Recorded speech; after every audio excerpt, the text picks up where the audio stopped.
con un buen lente, con un buen zoom. Con el barco arriba y el barco abajo así y el video. Ni siquiera te pretendo de ir porque supuestamente a los polos no pueden ir ni los satélites, pero de la línea del Ecuador, mostrame ahí de la línea del Ecuador con un buen zoom a la gente que está acá y la otra gente que está acá.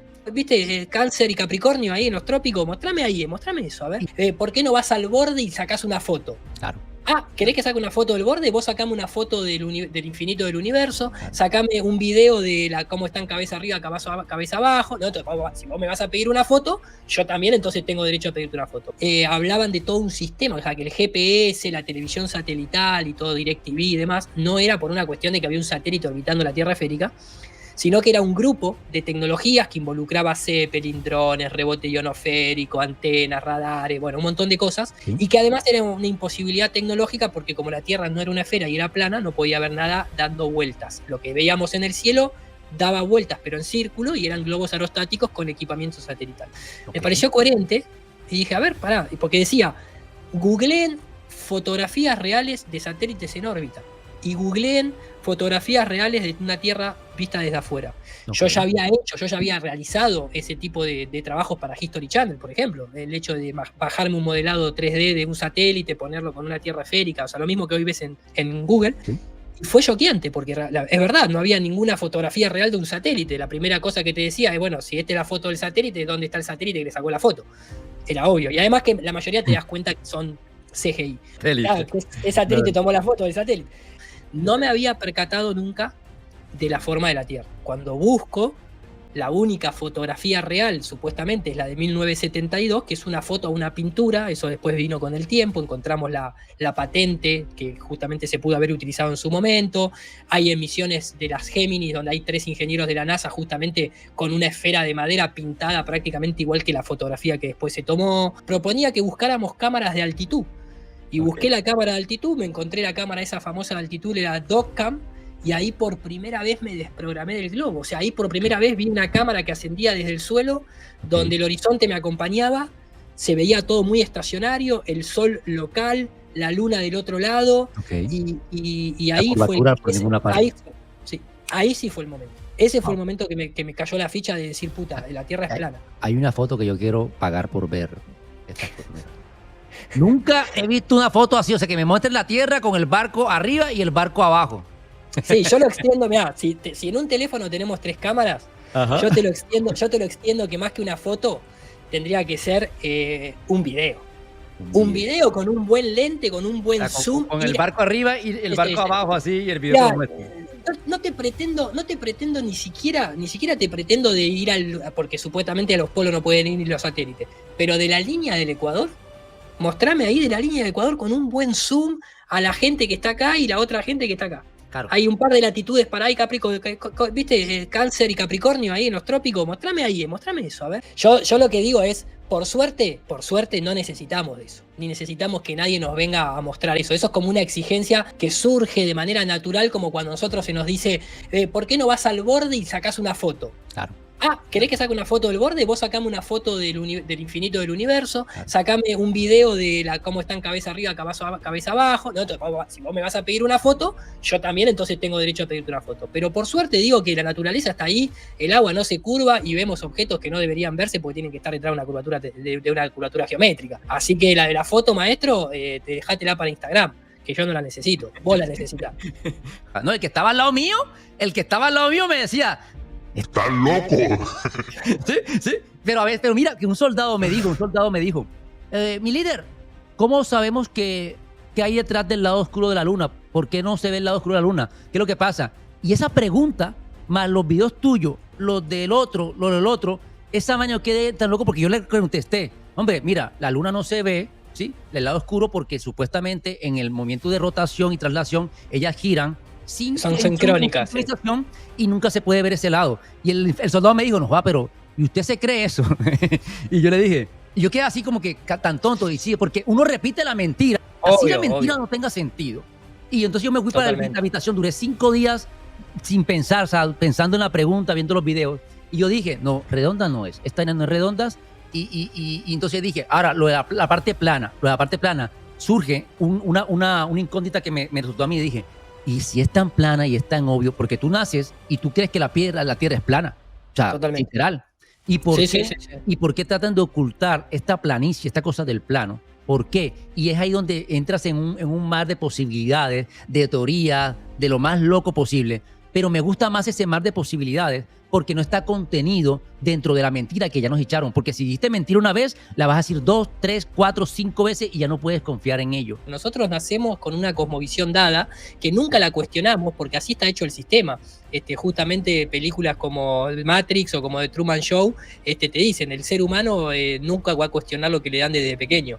Y las explicaciones obviamente científicas, por ejemplo, una que a mí me saca la cabeza de decir, ¿cómo puede ser que haya gente ingeniera que se crea que la atmósfera es solidaria en todo su conjunto y que un avión que despega de la Tierra, o sea, ya rompe la fuerza de gravedad porque está despegando, está volando por su propia voluntad el avión, no tenga que la Tierra rotar abajo? Porque en realidad, sí, rompo la fuerza de gravedad, pero no la inercia. Va todo junto, ¿viste? Y vos ves que las nubes o la atmósfera no tiene ni siquiera la viscosidad como para arrastrar toneladas de fuselaje, por ejemplo.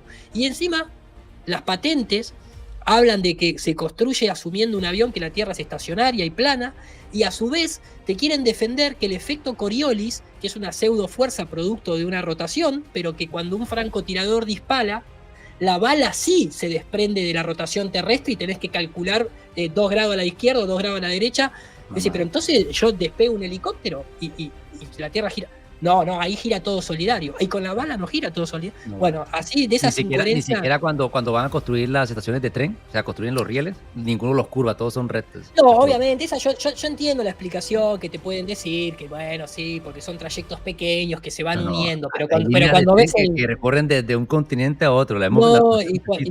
Sí, Australia tiene una línea férrea, un ferrocarril para Australia, es prácticamente plano por miles de kilómetros, o también tenés, no sé, por decirte, el canal de Panamá, las esclusas que suben y bajan así justamente porque el agua no se curva. Todavía tienen que seguir defendiendo la tristeza porque lo del cielo te lo entiendo. Si vos querés creer la rotación sincrónica de la Luna en una teoría de Big Bang donde todo es casualidad, pero qué casualidad que la Luna y el Sol parecen iguales porque por casualidad el Sol es en realidad 400 veces más grande pero está 400 veces más lejos. Por casualidad la Luna siempre muestra la misma cara, pero el resto del universo es un quilombo y es un caos. Si te querés creer eso, está todo bien porque no lo podés comprobar, pero que tengan que seguir defendiendo que la Tierra es esférica, porque un griego que nadie conoce vio un barco que desaparece a los 4 kilómetros en el horizonte, y hoy vos vas y agarrás la cámara y ves 15 kilómetros, 20 kilómetros, eso es indignante. Que nosotros tengamos que vivir en una sociedad que no pueda cuestionar si un puto barco desaparece a los 5 kilómetros. ¿Después de qué te vas a quejar a nivel social? ¿Me entendés? Claro. Es una locura. Mira que lo de que tú dices de los griegos, esto se hizo muy... Carl Sagan, yo era fan de Carl Sagan, y Carl Sagan en su especial de Cosmos, él lo explica también, te vende también la moto, que si tú eres un niño de 8 años viendo Cosmos, se introduce dentro de ti, porque Carl Sagan utiliza audiovisual, utiliza algo que tenía que era la maestría, o sea, era un maestro enseñando. Buena parla. Y yo quedé sorprendido porque yo dije, wow, cuando estaba explicando el problema de Arquímedes, cuando explicaba lo de las dos Aristóteles, cuando estaba mostrando Eratóstenes, y cuando estaba mostrando lo de las dos vigas que colocaba una y prestaban las sombras. Que agarraba el cartón y lo doblaba. Claro, lo mostraba. Y yo le creía a él porque decía, wow, se ve tan fascinante, pero hoy viejo, hoy lo veo y digo, ¡cállate, Carl Sagan, es un troyano! Y lo de Carl Sagan, obviamente, es una propaganda, no es ciencia, es propaganda contando las mismas historias y utilizando argumentos lógicos, porque cuando nosotros nos metimos detrás de todo este cuestionamiento, vos decís, está bien, la experimentación de Eratóstenes es válida asumiendo los rayos que vengan paralelos, asumiendo que la Tierra es esférica, asumiendo que el Sol está muy lejano, etcétera, etcétera. La experiencia personal no te da eso, la observación de los rayos del Sol no te da eso, y cuando empezás a indagar la historia, al final no se sabe si Eratóstenes existió o no existió, si contó los pasos porque contrató un ejército, si contó los pasos porque contrató un camellero, si lo hizo un día de solsticio, esperó un año, lo hizo otro día. Bueno, empiezan todas las decoraciones alrededor. Pero el ejercicio intelectual y matemático y geométrico, si asumo los axiomas iniciales, es válido. Pero contame la otra historia. Contame la otra historia, que es, en una Tierra plana también puede haber un objeto que no tenga sombra a las 12 del mediodía porque el Sol está arriba, es cercano, es local, y como la luz de un objeto esférico o al menos circular del Sol se distribuye de manera cónica, entonces este objeto que está a 800 kilómetros sí va a proyectar una sombra. Claro. Contame las dos versiones. Primero y principal, hoy a la fecha de hoy, la propia NASA, entre comillas, a través de Fred Spenak, sigue diciendo que se usa el ciclo de Saros para predecir las fechas de los eclipses, porque sigue estando en ese mismo ciclo de la Luna y del Sol, se sigue prediciendo con el ciclo de Saros, o sea, de los babilonios, hace 3.000 años atrás, 2.000 y pico de años atrás, ¿no? Con el ciclo sidónico de la Luna. Entonces, no hay nada nuevo bajo el Sol. Seguimos utilizando los registros estadísticos de los movimientos de los planetas, de los movimientos de las luminarias, de los antiguos, ya sea por los babilonios, los sumerios, los acadios, los mayas, los incas, los aztecas, los navajos, todos, prácticamente, todos. Y por más que la forma de la Tierra sea de una manera u otra, se siguen utilizando porque siguen sucediendo de manera periódica y nada cambió. Por eso siguen encajando perfectamente, porque estamos dentro de un circuito cerrado donde el cielo es el gran reloj. Ahora, las culturas antiguas, por lo menos en su cosmovisión, o sea, esta imagen que uno se hace de la forma del mundo, ya sea artística o modelada, sigue siendo la de una Tierra circular, con una especie de cúpula invertida hacia abajo, que se denomina el Sheol, o lo que sería el infierno y demás, y una cúpula o media cúpula hacia arriba, que se denomina el firmamento, la bóveda, el domo, pero que el ser humano vive adentro, no vive en la parte de afuera de esa esfera que en realidad es el huevo cósmico. Estábamos totalmente vaciados de un entendimiento y de una búsqueda, si se quiere, espiritual, en el sentido de tomar la palabra espíritu como el fuego interno, ¿no? Como la voluntad de conocer aquello que no pertenece simplemente al mundo material, sino que pertenece al mundo sutil, ya sea de querer saber hasta si el árbol tiene o no tiene conciencia o espíritu, ¿no es cierto? ¿Por qué el perro sueña igual que nosotros? ¿Cómo puede ser que yo sueñe? ¿Cómo puede ser que yo visualice? ¿No? Todo eso que tiene que ver espiritual, de alguna manera, en esa concepción de lo que no es material, pero que nos interpela, porque somos seres multidimensionales en ese sentido, y todo lo que tiene que ver con ese mundo incluso, que puede ser experimentado con recuerdo y conciencia a pesar de no ser el material. Cuando yo me voy a dormir y sueño, yo sigo viviendo, tengo recuerdo de una experiencia en un plano onírico, me puedo levantar triste llorando o me puedo levantar excitado, porque es así, y sin embargo no pasó en el plano material, pasó en otro plano de existencia. Entonces, conjugando un poco todo eso, en la doctrina copernicana, como es todo ateo materialista y todo es mecanicista, newtoniano, darwiniano, ni se preocupan en explicarte lo que es un sueño, lo que es una visualización, lo que es la imaginación. La palabra conciencia está vedada y está solamente restringida a la neuroplasticidad de ahora de la gente que se dedica a la neurociencia, porque hay 4 chispas en la neurona izquierda en lugar de la derecha. No se toca temas de experiencias sobrenaturales del estilo plantas maestras como una ayahuasca, un guachuma, lo que fuese. Sin embargo, que era lo primero que sacaron de acá los jesuitas cuando invadieron todo lo que era Hispanoamérica. Ahora, si vos tenés la carta de la Tierra plana, si vos empezás este viaje por un cuestionamiento geométrico, tal vez, si sos un ser que le gusta investigar y ir uniendo cabos, no al principio, pero en alguna parte del viaje vas a tratar de encontrar tu individuación, como diría Carl Jung, tu voluntad interna, tratando de depender lo menos posible de invocaciones externas, generando tus propios mantras, y de alguna manera teniendo en cuenta la comunidad que te rodea, porque nadie puede ser feliz si la comunidad que te rodea la está pasando mal. Arranquemos por el prójimo, el más cercano, y extendámoslo hasta donde uno quiere llegar. Pero de alguna manera para mí es fundamental la Tierra plana en los tiempos que corren, cuando tenemos a la vuelta de la esquina la NASA Blue Beam Project, ¿no es cierto? O sea, esta falsa invasión extraterrestre que lo estamos viendo con la histeria colectiva del 3i Atlas, que parece que prácticamente ya levantó el teléfono y nos está llamando. Y sin embargo sigue siendo una luz ahí que es una descarga eléctrica. Como diría George Orwell, la obligación de un ser inteligente es revisar lo obvio. Es lo que empezó a hacer un terraplanista. Es tan obvio que la Tierra es una esfera girando alrededor del Sol cuando todas nuestras experiencias dicen lo contrario.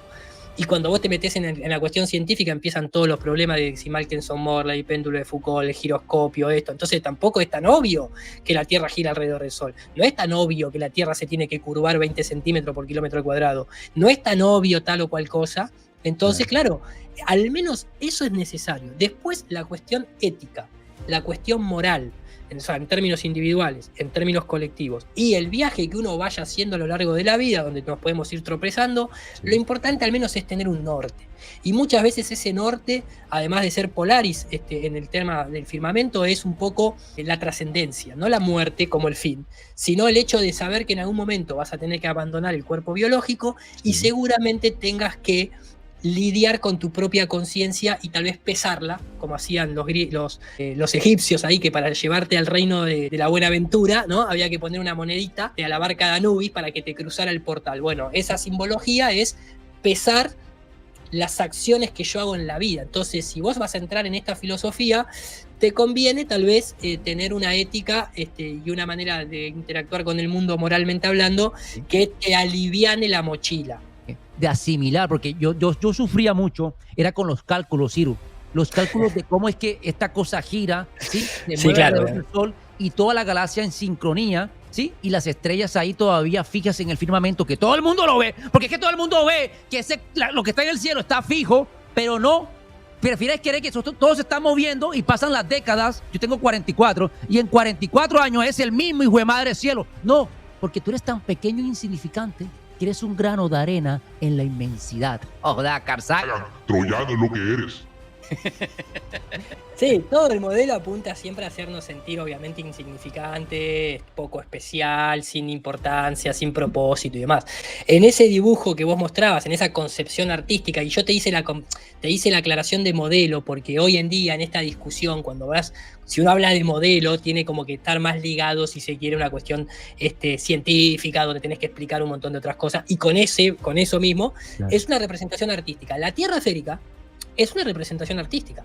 Si vos querés creer en esa fotografía CGI que te presenta la NASA modernamente, o en esa imagen de la Blue Marble, es una fotografía, no es un modelo. Cuando yo veo la Tierra esférica con todo el fondo negro, no es un modelo. También es una interpretación artística, porque el modelo tiene que explicarse, no lo puedes dejar en una sola imagen, de una posición central, que es lo mismo que se observa y no se puede escapar. Desde el pobre Edwin Hubble diciendo que nos aterra la posición central, hasta la última supuestamente imagen del satélite WMAP de la NASA que confirma que nosotros estamos en el centro de lo que se observa de lo que es el fondo cósmico de radiación, estamos en el centro.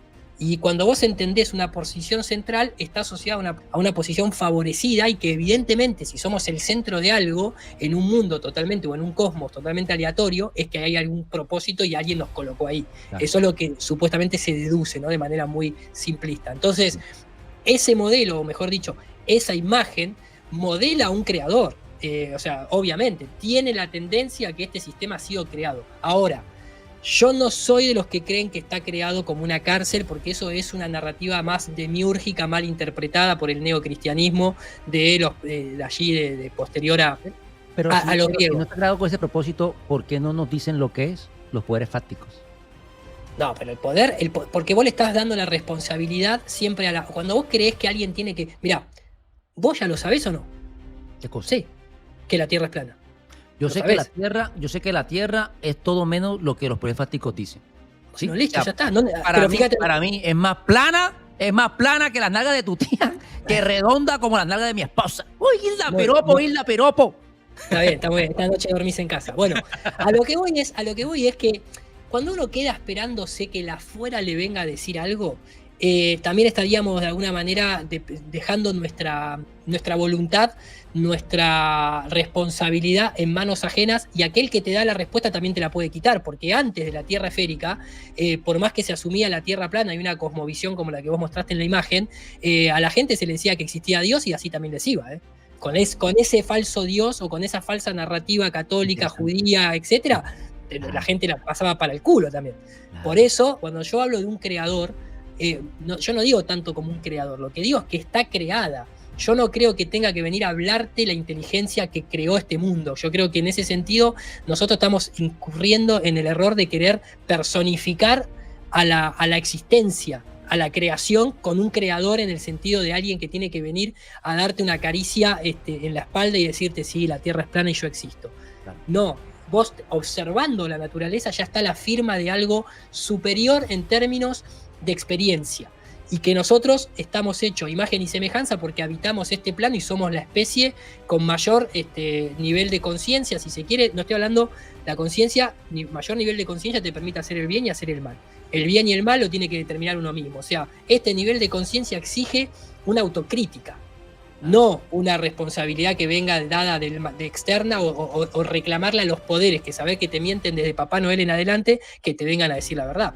Pero yo tenía 6, 7 años y yo me acuerdo que los fines de semana yo me levantaba y en mi casa, en Las Nieves, Barranquilla, Colombia, que soy yo, es un barrio pobre de la ciudad, y yo me sentaba en la terraza de mi casa, entraba porque salía, los fines de semana mi abuelita y mi abuelita me decían, ¡me va a lavar la puerta con la manguera! Y yo salía con la manguera a lavar la puerta. Y a las 5 o 6 de la mañana yo estaba ahí sentado y veía el amanecer. Mi calle, una calle pequeñita, estrecha, que ya daba hasta el horizonte, pero eran casas, y cuando salía el sol, empezaba a salir el sol 6:30 de la mañana, 6:15 de la mañana, yo pequeño, yo me acuerdo, salía el sol y se veía una montaña de donde salía el sol, a esa parte de atrás, y esa montaña era o es la Sierra Nevada de Santa Marta. Apa.